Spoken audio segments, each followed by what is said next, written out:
warahmatullahi wabarakatuh. Selamat pagi teman-teman semuanya. Perkenalkan, saya Hartati Refni. Saya mahasiswa semester 3 Sekolah Tinggi Agama Islam jurusan PAI.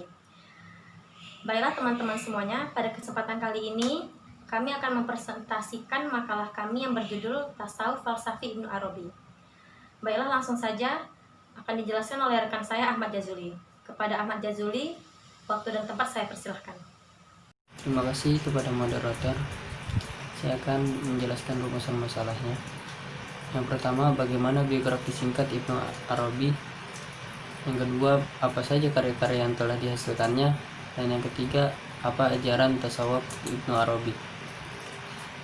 Bagaimana biografi singkat Ibnu Arabi? Nama lengkapnya adalah Syekh Abu Bakar Muhammad Muhyiddin Al-Hatimi At-Tai Al-Andalusi. Di Andalusia Barat, dia dikenal dengan nama Ibnu Arabi tanpa alif lam, bukan Ibnu Al-Arabi. Namanya biasa disebut tanpa al untuk membedakannya dengan Abu Bakar Ibnu Al-Arabi, seorang qadhi dari Sevilla yang wafat tahun 543 Hijriah. Di samping itu, dia biasa juga disebut dengan Al-Qutb, Al-Ghaus, Al-Syekh, Al-Akbar atau Ibrid Al-Ahmar. Dia lahir di Murcia, Andalusia Tenggara, Spanyol pada tanggal 17 Ramadan tahun 560 Hijriah atau 28 Juli 1163 Masehi.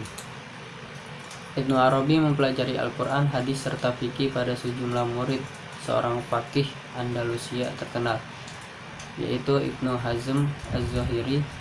Setelah berusia 30 tahun, ia mulai berkelana ke berbagai kawasan Andalusia dan kawasan Islam bagian barat. Di antara guru-gurunya tercatat nama-nama seperti Abu Madian Al-Ghawth At-Talimsari dan Yasmin Musyaniyah, seorang wali dari kalangan wanita. Keduanya banyak mempengaruhi ajaran-ajaran Ibnu Arabi. Ibnu Arabi adalah seorang pemikir filsuf yang paling penting dan berpengaruh dalam sejarah pemikiran Islam, serta tokoh sufi pada abad ke-13. Filsafat mistiknya disebut wahdatul wujud atau kesatuan wujud, dan insan kamil atau manusia sempurna. Untuk selanjutnya akan dijelaskan oleh saudara kita Akina Solihin. Terima kasih kepada rekan saya Ahmad Jazuli yang telah menyampaikan presentasinya. Baiklah, untuk presentasi selanjutnya akan disampaikan oleh rekan saya Solihin. Kepada Solihin, waktu dan tempat saya persilahkan. Terima kasih banyak kepada saudara Juli yang telah menjelaskan, telah membawakan tentang biografi ringkas tentang Ibnu Arabi. Berlanjut kepada rumusan masalah yang kedua tentang karya-karya yang telah dihasilkan oleh Ibnu Arabi. Di antaranya yang terkenalnya adalah Futuhat Al-Makkiyah yang ditulis tahun 1201 tatkala beliau sedang menunaikan ibadah haji di Mekah Al-Mukarramah. Dalam buku lain disebutkan jumlah karya tulisan Ibnu Arabi itu mencapai 300 buah dan hanya 150 buah yang dapat dijumpai dari semua. Buku-bukunya yang dapat ditemui hingga sekarang ada 2 buah yang sangat terkenal dan yang menggambarkan corak ajaran tasawufnya, yaitu Futuhat Al-Makkiyah dan Fusus Al-Hikam. Itu semua tentang menjelaskan tasawuf. Berlanjut pemikiran Ibnu Arabi Wahdatul Wujud, tentang Wahdatul Wujud.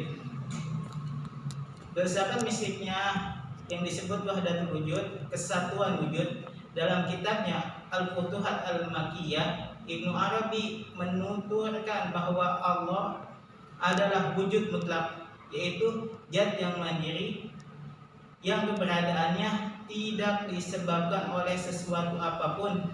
Tidak ada sebab untuk Allah adanya ada. Tidak ada sebab apapun itu. Allah Subhanahu wa Ta'ala adalah zat yang awal, yang tidak ada sesuatu pun mendahulinya, tidak ada sesuatu pun yang awal bersamanya. Allah wujud yang awal, tidak ada satu pun yang bersamanya. Intinya cuma satu aja, nggak ada awal daripada sebelum Allah Subhanahu wa Ta'ala. Kalau Allah Ta'ala fil Qur'anil Karim wa huwa asdaqul qailin, wal awalu wal akhiru wal zahiru. Allah itu yang awal, tidak ada sebelumnya, hanya Allah Subhanahu wa taala saja yang terlepas daripada kosong, tidak ada kosongnya. Tapi sudah ketika di situ Allah Subhanahu wa taala awal, berarti awal la awal lah, tidak ada awalnya. Dia ada dengan sendirinya, tidak membutuhkan sesuatu selain Allah Subhanahu wa taala. La yahtaju ila syai', tidak membutuhkan sesuatu apapun kepada makhluknya. Baik kepada makhluk ini disebutkan al-alam. Apa itu al-alam? Al-alam masih wallah, alam itu selain Allah Subhanahu wa taala. Dia adalah Tuhan yang Maha Esa, yang tidak berhajat pada alam semesta.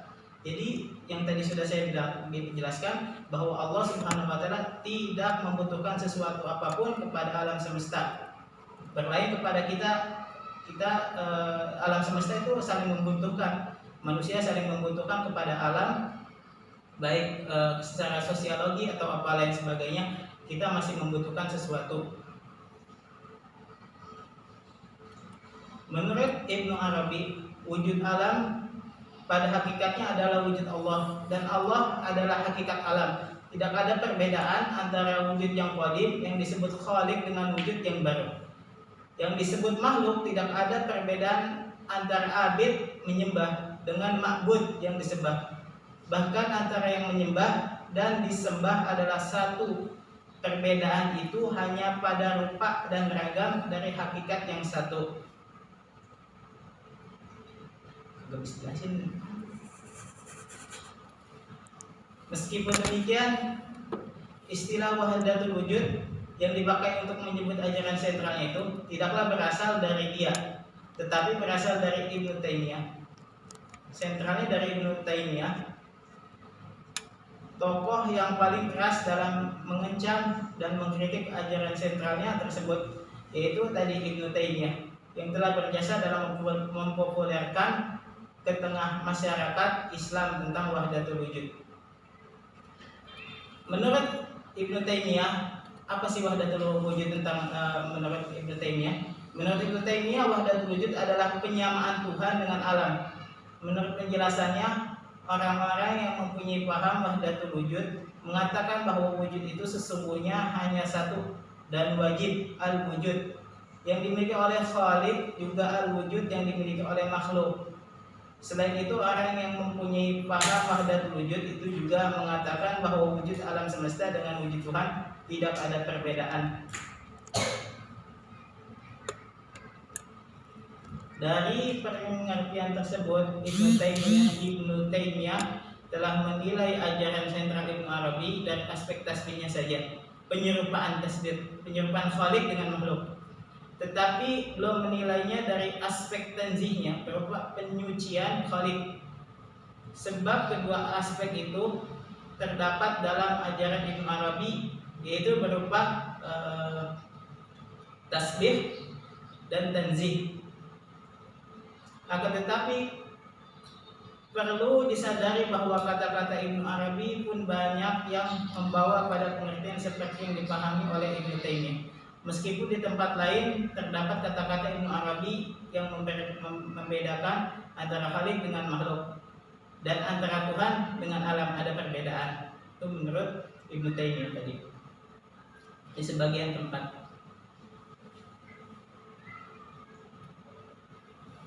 Pemikiran Ibnu Arabi ini tentang wahdatul wujud banyak yang mengkritis bahwasanya orang yang berpahaman wahdatul wujud itu sesat. Tapi kata Ustaz Abdul Somad mengatakan hanya orang dungu yang mengkafirkan ulama sufi dan mengatakan bahwa wahdatul wujud sesat.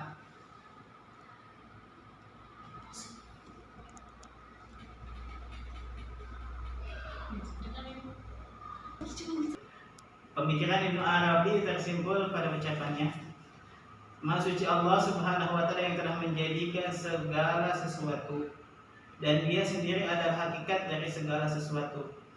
Jadi Allah Subhanahu wa taala yang menciptakan segala sesuatu dan dialah daripada hakikat segala sesuatu itu. Allah lah yang menciptakan alam dan hakikatnya yang pencipta alam itu adalah Allah Subhanahu wa taala.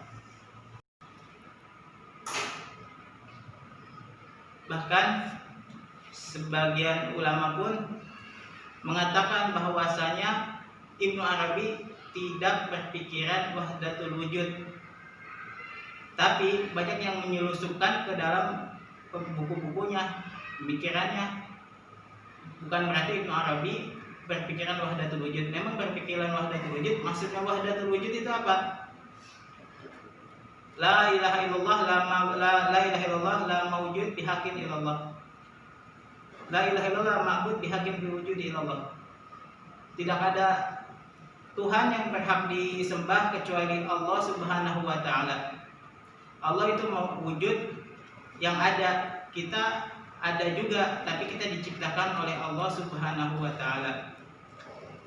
Di antaranya yang mengkritis tentang itu Ibnu Abdurrahman Syekh Jalaluddin As-Suyuti di dalam kitabnya Tanbihul Ghabi fid Difa'i Ibnu Arabi.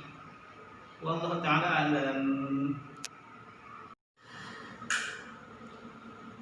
Intinya penolakan wahdatul wujud itu, wujud Allah Subhanahu wa taala itu ada. Kita juga ada, bukan berarti kita nggak ada. Memang wujudnya Allah Subhanahu wa taala ada, tapi adanya kita dengan adanya Allah Subhanahu wa taala berbeda. Kita perlu proses untuk adanya kita, perlu khalik, perlu pencipta. Sekian dari saya. Benarnya dari Allah Subhanahu wa taala, salahnya dari diri saya pribadi. Saya ucapkan terima kasih kepada Mbak Moderator. Saya serahkan lagi kepada Mbak Moderator. Terima kasih kepada rekan saya Solihin yang telah menyampaikan presentasinya. Baiklah, sekian dulu presentasi dari kami kelompok 5. Semoga apa yang telah kami sampaikan dapat memberi manfaat untuk kita semua, terutama untuk yang menyampaikannya. Sekian dari saya, mohon maaf apabila ada kekurangan. Saya Hartati Refni sebagai moderator, mohon undur diri. Wabillahi taufiq wal hidayah. Wassalamualaikum warahmatullahi wabarakatuh.